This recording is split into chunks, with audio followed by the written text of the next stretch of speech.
Okay, today we're going to talk about inspecting the material condition of aluminum hulled vessels. The hazards and safety precautions are going to be general for being in a shipyard, or as you see for a vessel up on a dry dock with these kind of supports. Your general PPE is called for, as well as make sure you're aware that you don't enter any confined space without a marine chemist certificate. Okay, this is an old aluminum inspected vessel that was inspected many years ago. It's sitting up now and they're slowly working on it. But today I want to talk about visual discontinuities of aluminum and any defects you may see. There are many different kinds. We may be looking for insets, punctures, tears. We also want to evaluate the oxidation, pitting, fracturing, deformation and warping, or erosion and cavitation, as well as galvanic corrosion and any evidence of stray current, any necking or elongation, as well as abrasions and fatigue wear. So let's look around the hull and see if we find any of these things. Right here in the chine, I see a good example of a, what would you call that, an inset, a fold, some damage though to the chine. It might be hard to see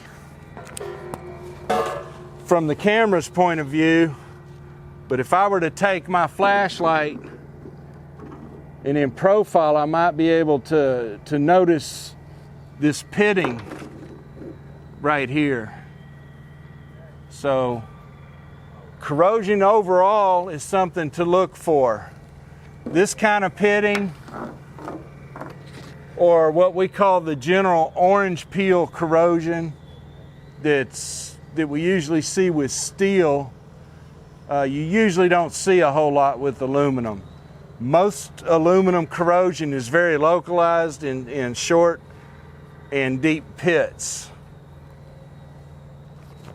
We have an example of a small inset right here. Again, imagine if I could hold the string from here to here, and then with my pen put it against that string, I might be able to see about how deep that pit is. You can see it's a little deeper and sharper here. When you see these kind of insets, you need to be thinking about what kind of structure might be deformed on the inside when you're on the inside of the vessel. This is not good right here. This inset that was done, all of this welding in close proximity to the welding of the inset, it could be pretty bad for aluminum. Aluminum welds and aluminum repairs, you always have to be on the lookout for the heat affected zone.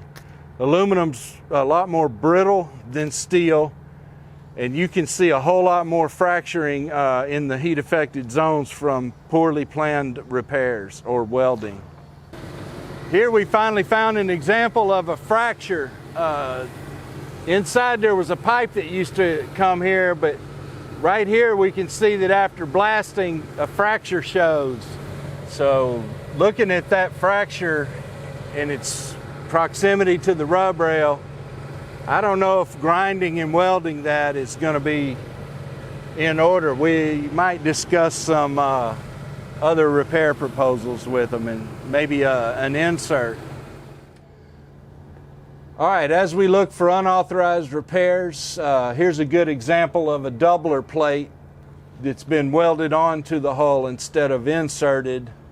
But again, this vessel is not in operation, and they may have just temporarily welded these on to prevent further spreading of a corrosion or a hole.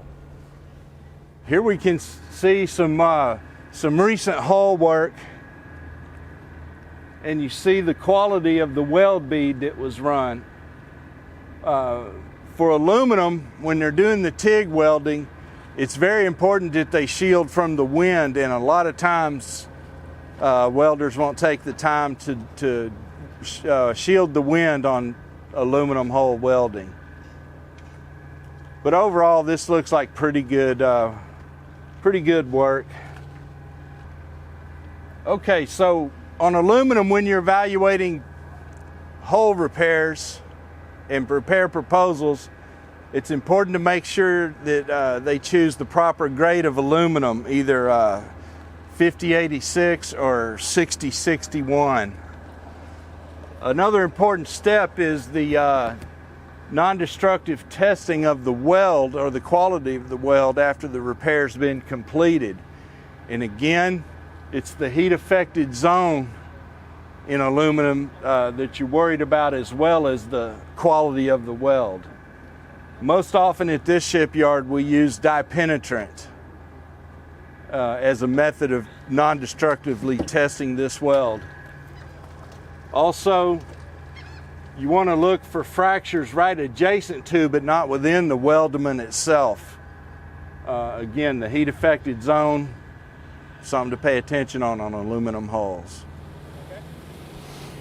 Okay, in the past, the OSV, the offshore supply vessel industry, started using aluminum hulled vessels in their fleets as a means of saving fuel and becoming more competitive in the marketplace. But it did present some challenges as these hulls with aluminum started sailing in the ocean's routes, subjected to more waves with larger and smaller periods. One of the vulnerable areas of an aluminum hulled ship is the bow area, as well as all the internal structure of the peaks in the area of the bow.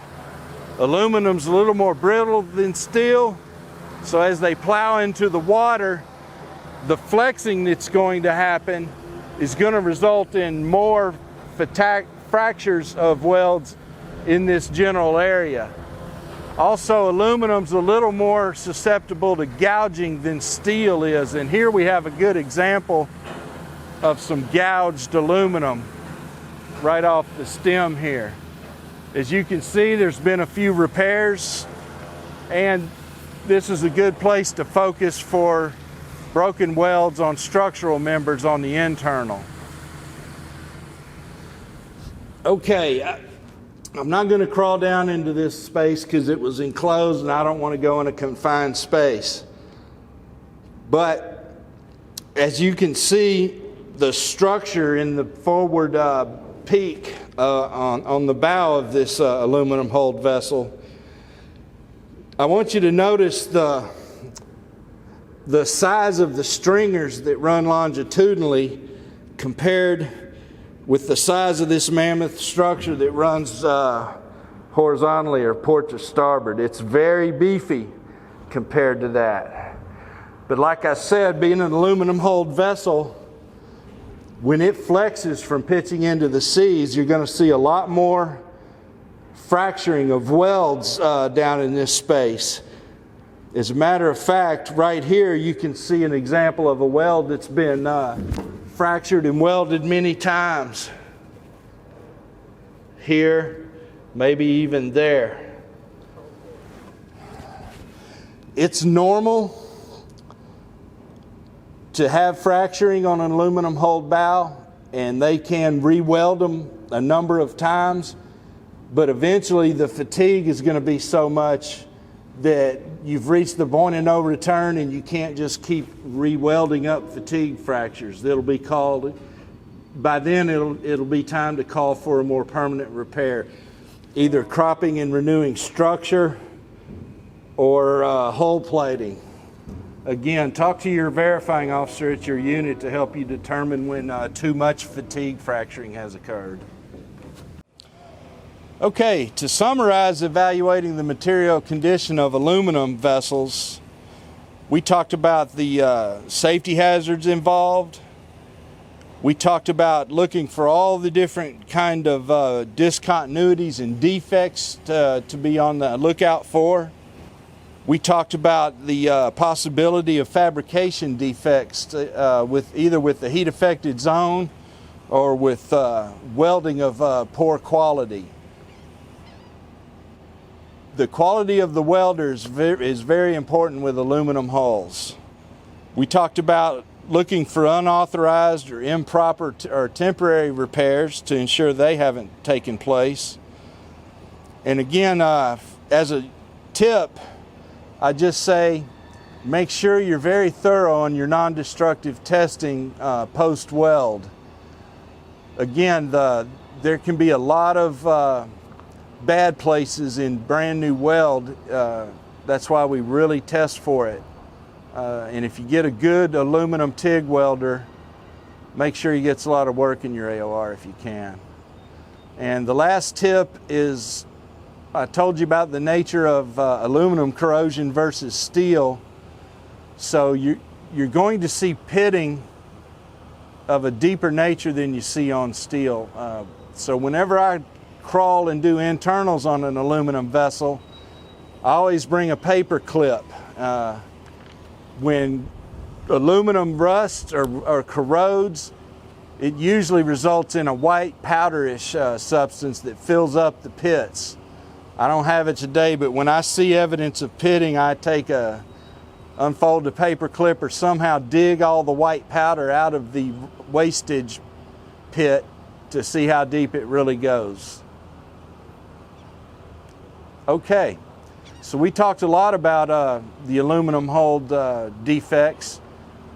It just takes a lot of experience and practice to get it good at it. So please talk to your verifying officers at your local unit.